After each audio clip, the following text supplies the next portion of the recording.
Ce matin, nous allons parler de la foi d'Abel. Vous connaissez Abel, le frère de Caïn. On va parler de sa foi à lui. Parce qu'Abel a manifesté pas n'importe quelle foi, il a manifesté la foi véritable. Vous savez, on peut avoir la foi dans beaucoup de choses. On peut avoir foi dans la politique, on peut avoir foi dans l'écologie, on peut avoir foi dans tant de choses. Mais la foi véritable, la foi de l'évangile, la foi qui sauve, la foi qui produit les miracles, c'est ce qu'on appelle donc la foi véritable. C'est ce qu'on va appeler la foi véritable ce matin. Et on va lire deux textes. Le premier dans Genèse, chapitre 4, verset 3, à partir du verset 3. Donc là, c'est le récit qui nous parle donc de l'offrande de Caïn et de la foi de Caïn. Donc Genèse, chapitre 4, au verset 3, à partir du verset 3. Et nous lirons après dans l'Épître aux Hébreux. Genèse, chapitre 4, verset 3. Il est écrit donc au bout de quelque temps, Caïn fit à l'Éternel une offrande des fruits de la terre. Et Abel, de son côté, en fit une des premiers-nés de son troupeau et de leur graisse. L'Éternel porta un regard favorable sur Abel et sur son offrande. Mais il ne porta pas un regard favorable sur Caïn et sur son offrande. Caïn fut très irrité et son visage fut abattu. Maintenant, on va lire dans Hébreux, chapitre 11, verset 4. Quand on dit Hébreux 11, on sait directement que c'est le chapitre de la foi, des héros de la foi, la galerie des héros de la foi.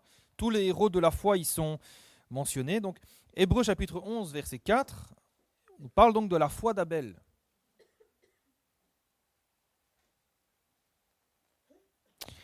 Il est écrit que c'est par la foi qu'Abel offrit à Dieu un sacrifice plus excellent que celui de Caïn. C'est par elle qu'il fut déclaré juste, Dieu approuvant ses offrandes, et c'est par elle qu'il parle encore, quoique mort. Amen. Pourquoi le sacrifice d'Abel a été approuvé par Dieu et pas celui de Caïn ? Eh bien, il y a une différence entre leurs deux sacrifices. Le sacrifice d'Abel, c'est un acte de foi et pas celui de Caïn. Et ce qui est intéressant, c'est qu'à travers ce simple verset, le verset que nous venons de lire, Hébreux 11, verset 4, on nous permet de comprendre de manière très, très pratique et très simple ce qu'est la foi véritable. La foi que Dieu approuve, la foi que Dieu exauce. Et la foi véritable, ce n'est rien d'autre que faire ce que Dieu demande. Ah, ça peut vous surprendre, ça peut être surprenant. Je sais que ça peut être surprenant, mais pourtant la foi, c'est ça. La foi, ce n'est rien d'autre que faire ce que Dieu demande. Pourquoi le sacrifice d'Abel a été approuvé par Dieu ? Parce que Abel a fait ce que Dieu demande. Dieu demandait un sacrifice sanglant, et c'est ce qu'Abel a offert à Dieu. Et c'est ce que Dieu a approuvé.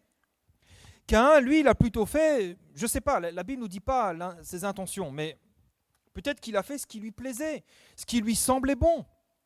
Et certainement que Caïn, au fond de son cœur, il voulait plaire à Dieu.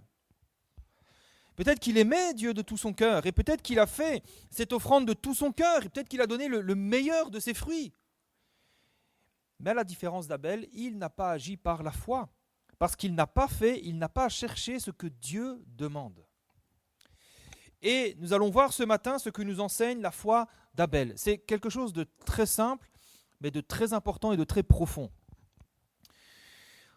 La foi d'Abel, la foi authentique, c'est faire ce que Dieu demande. Donc premièrement, il faut connaître la volonté de Dieu. On ne peut pas avoir la foi si on ne connaît pas ce que Dieu veut, ce que Dieu demande. Mais pour connaître la volonté de Dieu, il faut d'abord entendre la voix de Dieu.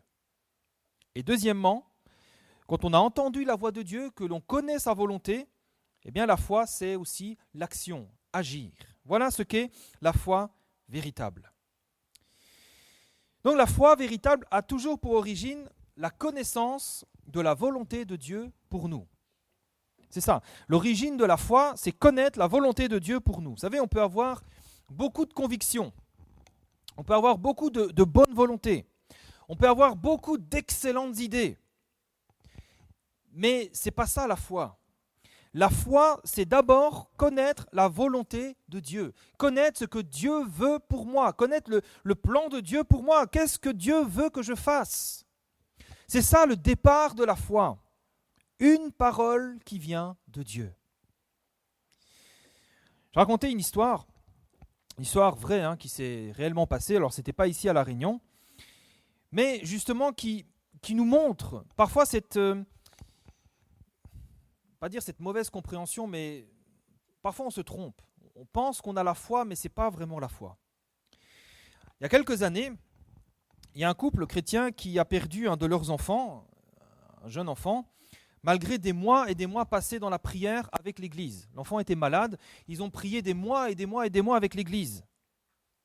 Et à la mort de leur enfant, ce couple était absolument désemparé, parce que ce couple était convaincu que le Seigneur allait guérir leur enfant. Ils avaient prié tellement de fois pour ça, et ils étaient convaincus que Dieu peut le faire. Leur conviction était sincère et profonde. Et n'importe qui aurait pu dire qu'ils ont la foi, qu'ils avaient la foi, vu leur ferveur dans la prière. Mais le Seigneur a quand même repris cet enfant. Et quand il est mort, ce couple a envoyé des messages à plusieurs membres de l'Église en disant ceci, vous qui avez la foi, priez pour que Dieu ressuscite notre enfant. Mais Dieu n'a pas ressuscité l'enfant. Et c'est une situation qui a créé beaucoup d'interrogations, qui a interpellé beaucoup de chrétiens sur notamment, c'est quoi la foi, la nature de la foi. Et c'est vrai, quand on vit ce genre de situation, on peut se dire, mais c'est quoi la foi ? Ils ont cru en Dieu, ils ont cru en la guérison, ils étaient convaincus que Dieu était capable, mais pourtant ils n'ont pas vu le miracle. Dieu ne les a pas exaucés. Pourquoi ? Et on peut se poser la question, mais c'est vrai, pourquoi malgré la foi, Dieu ne guérit pas ? Est-ce qu'il manquait de foi ? Ou est-ce qu'il y a des situations où Dieu n'exauce pas la foi ? Et on peut se poser comme ça toutes sortes de questions.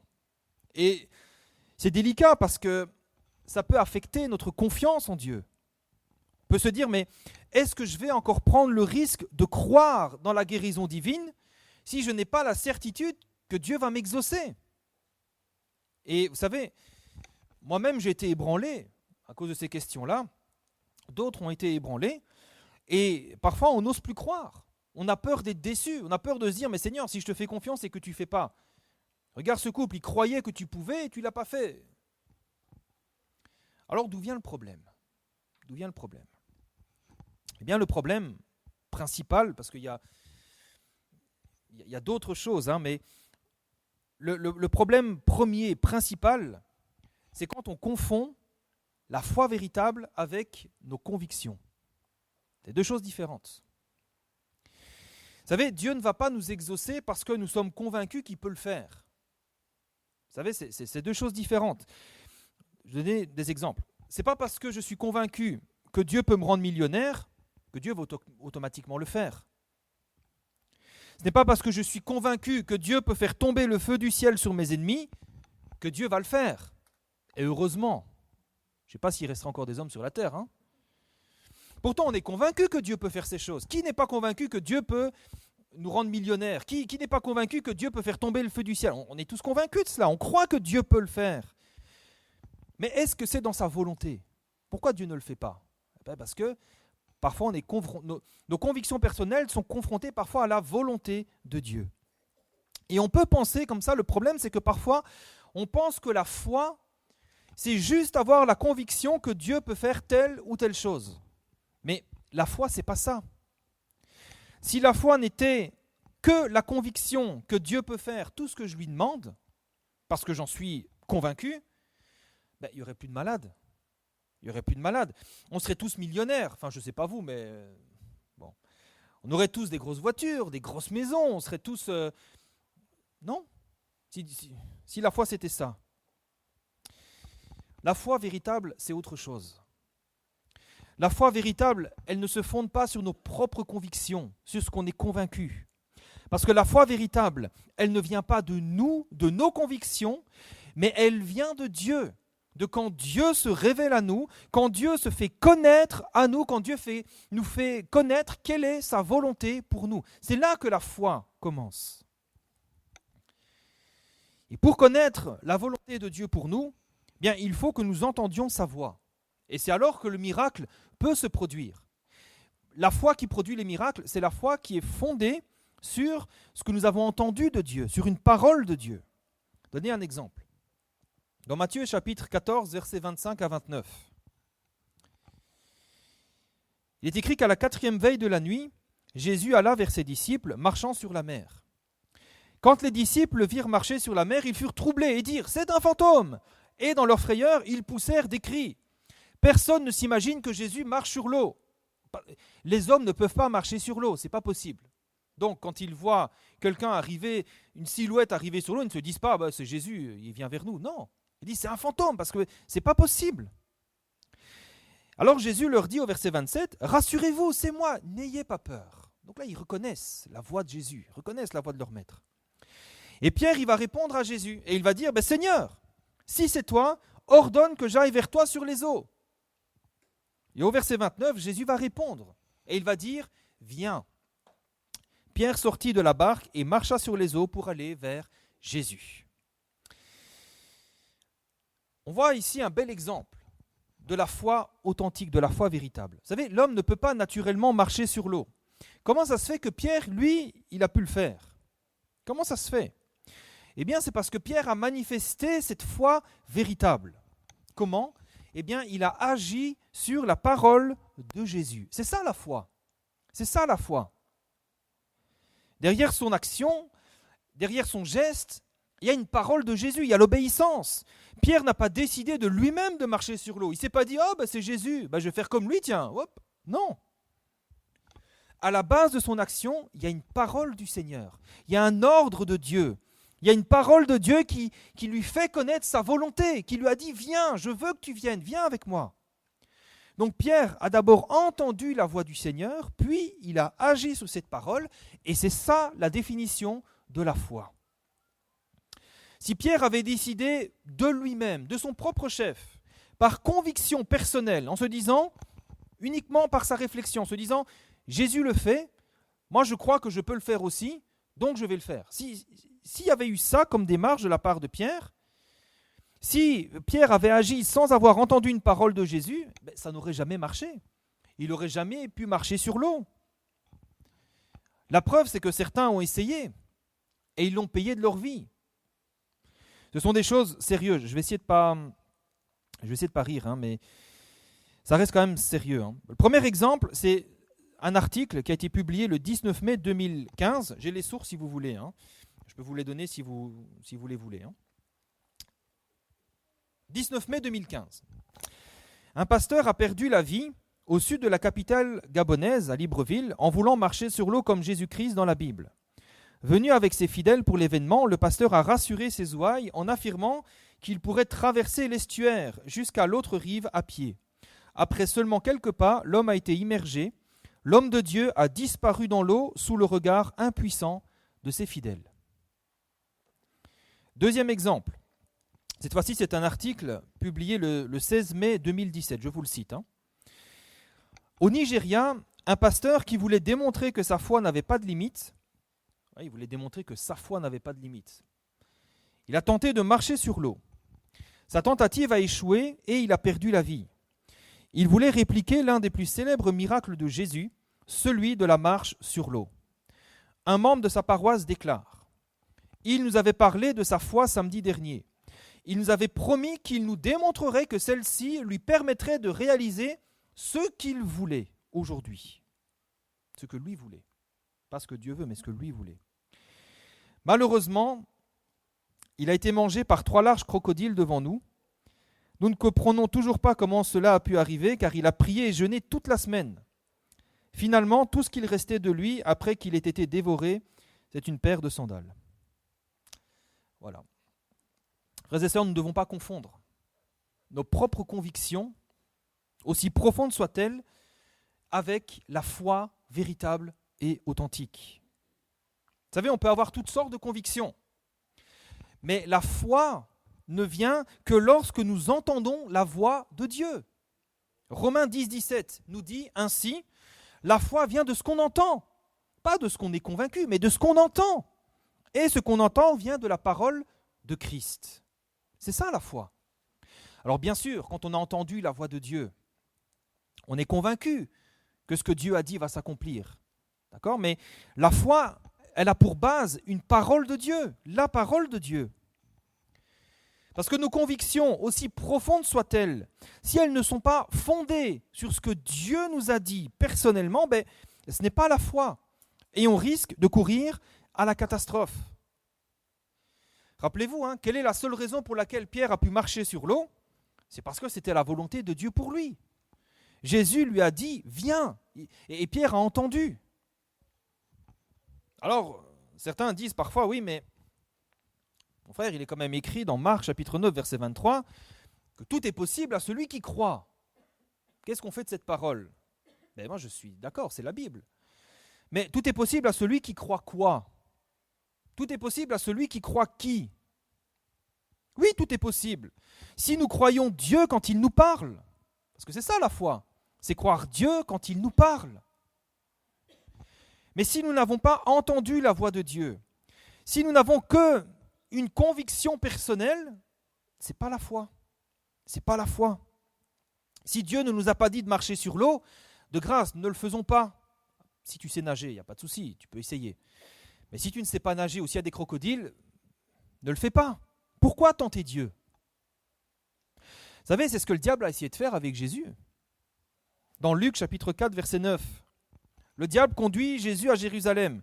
Il le place sur le haut du temple et lui dit, si tu es le Fils de Dieu, jette-toi d'ici en bas, parce qu'il est écrit, il donnera des ordres à ses anges à ton sujet, afin qu'ils te gardent, et ils te porteront sur les mains de peur que ton pied ne heurte contre une pierre. Et Jésus aurait pu dire, c'est vrai. Hop, il aurait pu se jeter. Mais Jésus va répondre quelque chose. Il va dire, tu ne tenteras point le Seigneur, ton Dieu. Pourquoi cette réponse de Jésus? Parce que Dieu n'a jamais dit à Jésus, va en haut du temple et jette-toi. Et je te rattraperai. Dieu n'a pas dit ça à Jésus. Ça, c'est l'idée du diable. Et parfois, nous aussi, on a nos propres idées. Si je fais ça, Dieu va m'exaucer. Est-ce que c'est Dieu qui te l'a dit?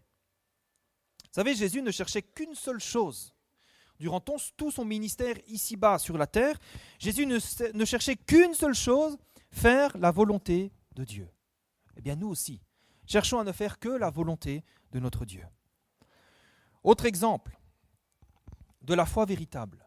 Abraham. Vous savez, Abraham, on l'appelle le père de la foi. Et cette foi d'Abraham, elle est résumée dans Romains chapitre 4, verset 18. On va lire ensemble, parce que c'est un verset qui est tellement important. Romains chapitre 4, verset 18. La foi d'Abraham, qui résume vraiment cette foi véritable.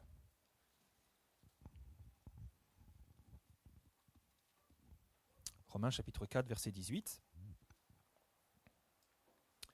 Il est écrit, espérant contre toute espérance, il crut, en sorte qu'il devint père d'un grand nombre de nations. Selon quoi? Selon ce qui lui avait été dit, telle sera ta postérité. Amen.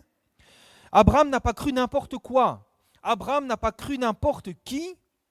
Il a cru selon ce que Dieu lui avait dit. C'est ça la foi. Et c'est comme ça qu'est né Isaac, alors que Sarah était stérile et que Abraham était trop vieux. C'est comme ça que le miracle peut se produire. Oui, tout est possible à celui qui croit. La femme stérile est devenue enceinte, mais pourquoi? Parce que Abraham a cru ce que Dieu lui avait dit.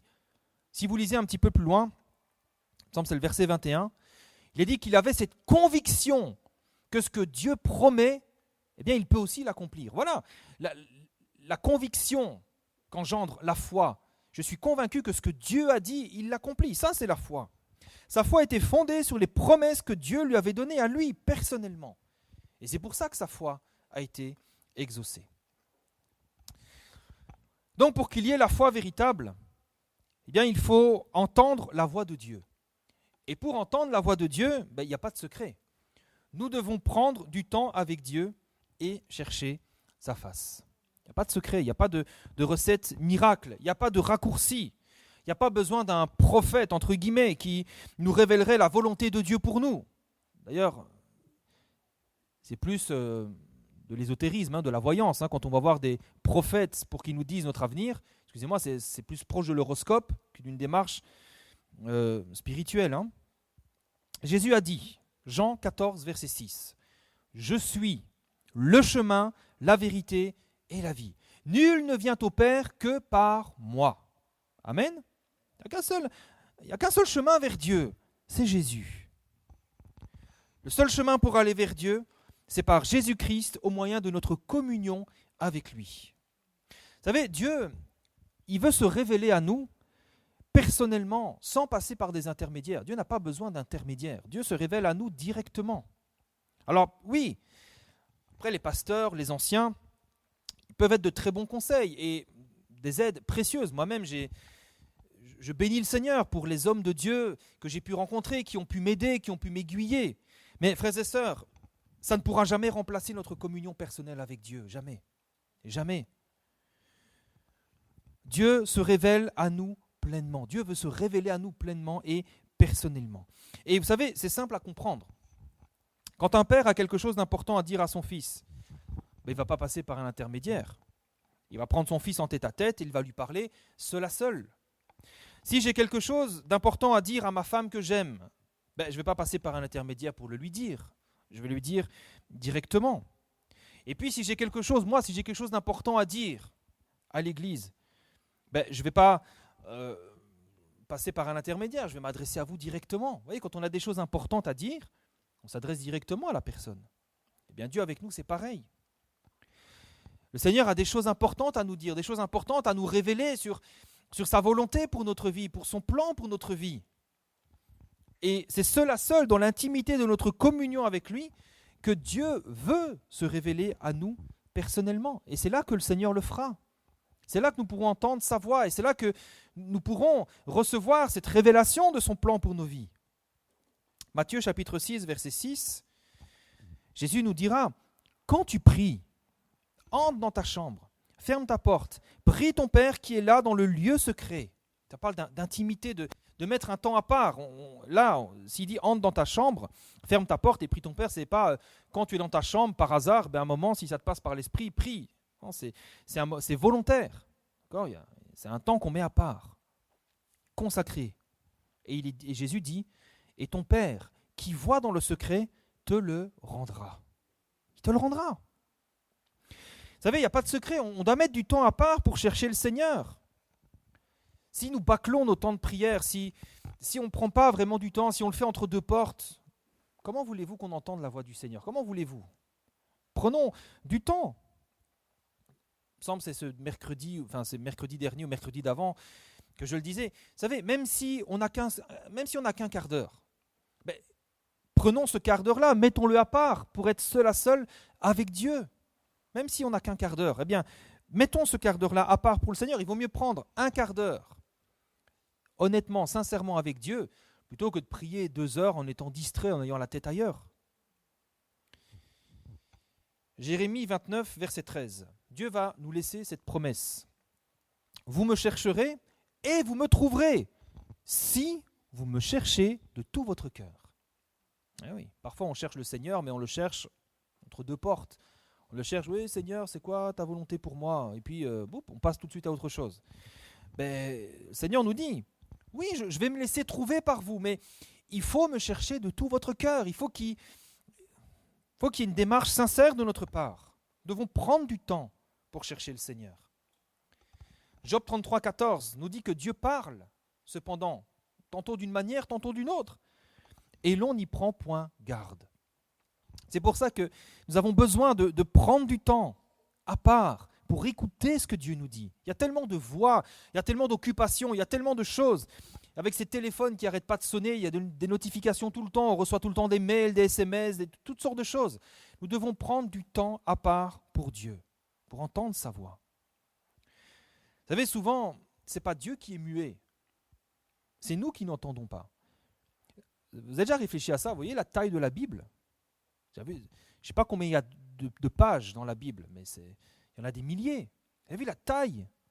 Et tout ça, c'est Dieu qui parle aux hommes. Pensez que Dieu est muet, que Dieu ne parle pas souvent. Vous avez toute la Bible, quand même, qui montre l'abondance de la parole de Dieu.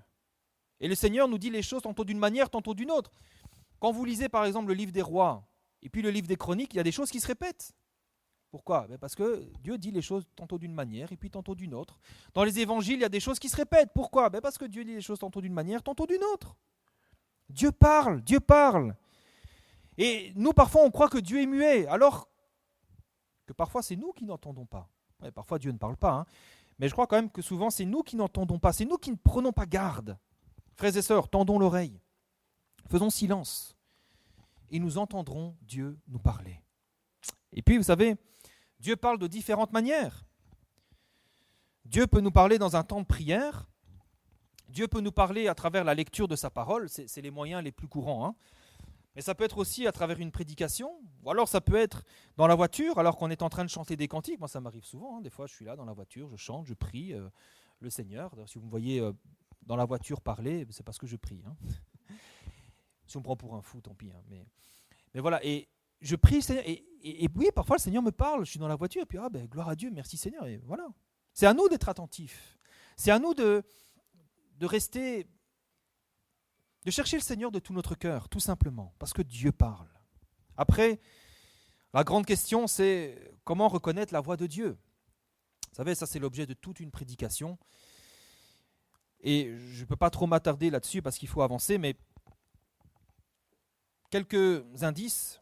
Comment reconnaître la voix de Dieu? Eh bien, sachons premièrement que Dieu accompagne sa parole avec sa paix.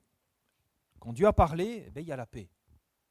Quand on s'attache à la parole de Dieu, il n'y a pas de trouble. On n'est pas anxieux, mais on est en paix. Et si vous faites l'expérience, si Dieu vous a parlé, si c'est une parole de Dieu, quand vous croyez à cette parole, il y a la paix qui doit venir. Si on est anxieux, si on sent que ça ne va pas, on est remué, il y a un doute. Je ne dis pas que ce n'est pas Dieu, hein, mais je dis il y a quand même un doute. Ça mérite quand même d'approfondir la chose. Après, ça ne veut pas dire non plus que quand Dieu a parlé, quand Dieu nous a fait connaître sa volonté, on peut avoir peur aussi. Hein, je pense que, regardez Gédéon par exemple, quand Dieu lui a parlé, Gédéon n'était pas tout à fait apaisé. Il avait peur d'aller combattre Madian. Donc, la parole de Dieu n'exclut pas la peur, hein, mais on est quand même en paix. Et deuxièmement, quand Dieu parle, Dieu confirme aussi sa parole. Oh, ça aussi, c'est quelque chose. Dieu confirme sa parole. Dieu peut, vous savez, nous parler à travers notre lecture de la Bible et puis confirmer ça plus tard par un don spirituel. Souvent, on voit ça. Hein, Dieu m'a parlé dans la Bible et puis il a confirmé ça ce matin par un don spirituel. Et puis par une prédication quelques semaines plus tard. Des fois, on entend, hein, Seigneur, ou bien moi je priais pour ça et puis Seigneur m'a parlé et ça a été confirmé par une prédication. Voilà, gloire à Dieu. Hein, Dieu parle et Dieu confirme sa parole. Et avec la paix qui accompagne tout ça, alors nous pouvons commencer à comprendre que oui, c'est Dieu qui a parlé. Maintenant, dernier point, donc il faut d'abord entendre la voix de Dieu qui nous fait connaître sa volonté. Et dernier point maintenant, il nous reste à agir. La foi véritable, si elle n'est pas suivie d'une action, ce n'est pas la foi. C'était d'ailleurs toute la différence entre Caïn et Abel. Tous les deux connaissaient la volonté de Dieu. Mais un seul a obéi, un seul a agi conformément à la volonté de Dieu, c'est Abel. Jacques chapitre 2, verset 26 nous dit « Comme le corps sans esprit est mort, de même, la foi sans les œuvres est morte. » Et même Jacques va nous dire que c'est la foi des démons.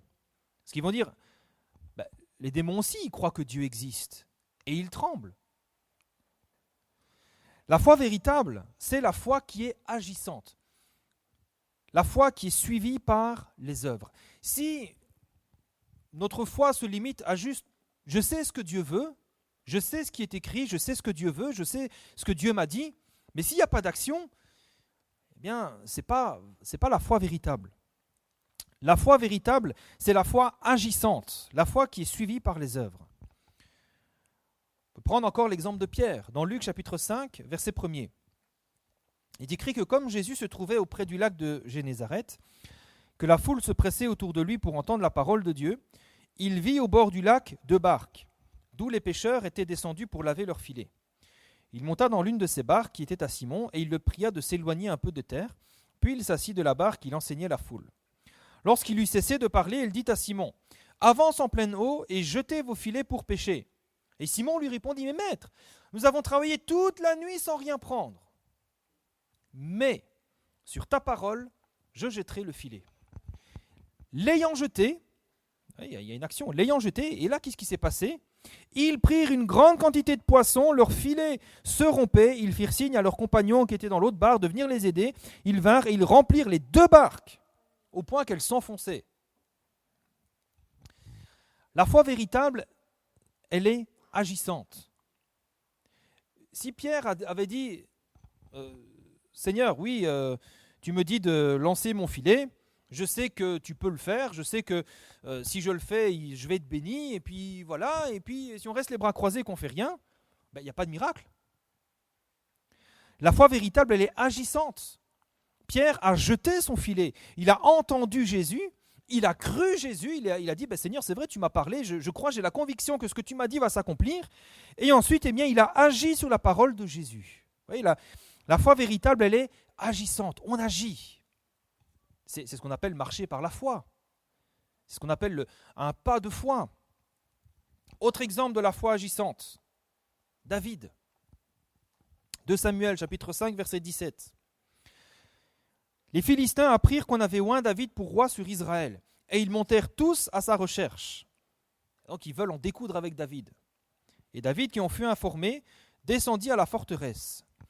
Les Philistins arrivèrent et se déployèrent dans la vallée des Réphaïm. Peut-être que David avait peur un peu. Verset 19. David consulta l'Éternel en disant, « Monterai-je contre les Philistins? Seigneur, qu'est-ce que je dois faire? Les livreras-tu entre mes mains? Seigneur, est-ce que si je m'engage dans cette bataille, est-ce que tu vas me donner la victoire? » Et tout de suite après, il est écrit, l'Éternel dit à David. L'Éternel va parler à David. « Monte, car je livrerai les Philistins entre tes mains. » Et au verset 20, David vint à Baal-Pératsim où il les battit. Puis il dit, l'Éternel a dispersé mes ennemis devant moi comme des eaux qui s'écoulent. C'est pourquoi l'on a donné à ce lieu le nom de Baal-Pératsim. Ils laissèrent là leurs idoles et David et ses gens les emportèrent. C'est pas tout. Les Philistins montèrent de nouveau et se déployèrent dans la vallée des Réphaïm. Ils n'ont pas dit leur dernier mot. Qu'est-ce que fait David? Est-ce que David il se dit, c'est bon, le Seigneur était avec moi la fois dernière, là il est avec moi, j'en ai la conviction, les gars, on y va. Mais non. Quelle est la volonté de Dieu? On peut connaître la volonté de Dieu que si on consulte le Seigneur. Il est écrit au verset 23 que là encore, David consulta l'Éternel. Et l'Éternel dit, tu ne monteras pas. Vous voyez, la volonté de Dieu était différente cette fois-ci. Tourne-les par derrière, et tu arriveras sur eux vis-à-vis des mûriers. Quand tu entendras un bruit de pas dans les cimes des mûriers, alors hâte-toi, car c'est l'Éternel qui marche devant toi pour battre l'armée des Philistins. David fit ce que l'Éternel lui avait ordonné, et il battit les Philistins depuis Géba jusqu'à Gézer. Amen. Vous voyez, d'où vient le succès et les victoires de David? De sa foi agissante. C'est de là que ça vient. Regardez le schéma. Les Philistins veulent s'en prendre à David. Et que fait David? Il consulte l'Éternel. Que fait l'Éternel? Il lui répond. Le Seigneur lui fait connaître sa volonté. Et ensuite, David agit selon ce qu'il a entendu de l'Éternel. Et il y avait une tentation certainement pour David. La deuxième fois, il aurait très bien pu se dire, le Seigneur a agi de telle manière la première fois, il fera la même chose la deuxième. Sauf que le plan de Dieu était différent cette fois-là. Donc il a bien fait de consulter l'Éternel. Frères et sœurs, nous aussi, nous devons sans cesse chercher la volonté de Dieu.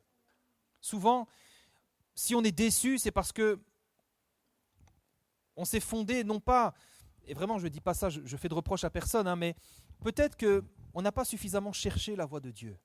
Et on s'est basé peut-être sur nos propres convictions, sur nos propres expériences. Dieu a fait ça de telle manière, telle fois, là il va refaire la même chose. Et on se base comme ça, non pas sur... Notre foi n'est pas fondée sur notre recherche de Dieu, sur ce que Dieu nous a dit personnellement pour la situation présente, mais peut-être sur une conviction ou la conviction d'un autre, ou quelqu'un qui nous a dit tu dois faire ça parce que c'est ce que Dieu demande. Frères et sœurs, avant d'agir, avant d'entreprendre quoi que ce soit par la foi, ne nous précipitons pas. Ne soyons pas précipités, ne soyons pas trop zélés. Soyons par contre bien certains d'avoir bien entendu la voix de Dieu nous parler. Si nous n'avons pas encore entendu la voix de Dieu, si nous avons un doute, eh bien ne bougeons pas, n'agissons pas, restons dans le calme. Continuons à prier et à chercher la face de Dieu. Vous savez, Gédéon, oui, il avait entendu Dieu, mais il avait quand même un doute. Il s'est dit, Seigneur, si je m'engage à aller combattre Madian, il faut quand même que je sois certain que ça soit ta volonté. Et il a, vous savez, l'épisode avec la toison où il dit, Seigneur, ben voilà, je mets la toison. Si la toison est sèche et que tout autour c'est mouillé par la rosée, eh bien je saurai que c'est toi. Et il a fait ça 2 fois et le Seigneur l'a fait. Parce que le Seigneur a voulu encourager sa foi. Le Seigneur voulait que Gédéon soit convaincu que cette parole qu'il avait entendue venait bien de Dieu. Parce que c'est comme ça qu'on marche par la foi. C'est comme ça que Dieu produit les miracles dans nos vies. Si nous n'avons pas encore entendu la voix de Dieu, si nous ne sommes pas tout à fait certains, si nous avons encore des doutes, si nous ne sommes pas totalement en paix, n'agissons pas.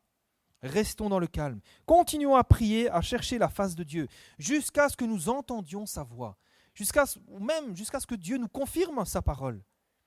Et alors nous pourrons marcher avec assurance par la foi. Alléluia. Et alors, comme David, comme tous ces hommes de Dieu, comme Abraham, comme tous ces hommes comme Pierre, nous pourrons nous aussi voir le miracle. Alors je conclus. La foi véritable, elle ne sert pas à obtenir ce qu'on veut de la part de Dieu. La foi, ce n'est pas un moyen de pression qu'on a sur Dieu. Seigneur, regarde, ça fait des semaines, des mois que je prie, tu dois m'exaucer. C'est pas ça. La foi véritable sert à ce que la volonté de Dieu s'accomplisse dans ma vie. La foi, c'est ça. La foi véritable ne peut donc exister que si nous avons reçu premièrement la parole de Dieu. La foi véritable n'existe que là où il y a eu une parole de Dieu. Et nous ne devons pas tomber dans le piège de confondre la foi véritable et authentique avec nos convictions personnelles. C'est ce que nous enseigne la foi d'Abel. La foi d'Abel, c'est Abel qui savait ce que Dieu voulait et qui a fait ce que Dieu demande et qui a été approuvé par Dieu. Caïn, lui, il voulait faire autre chose. Caïn était convaincu peut-être d'autre chose et il n'a pas été approuvé par Dieu. Alors frères et sœurs, prenons le temps d'écouter le Seigneur. Prenons le temps de chercher sa face. C'est jamais du temps perdu. Jamais. C'est jamais du temps perdu. C'est souvent du temps gagné même. Parce que c'est là, quand nous cherchons sa face, que Dieu se révélera. C'est là que naîtra la foi authentique, cette foi qui s'accomplira toujours et qui ne décevra jamais. Amen.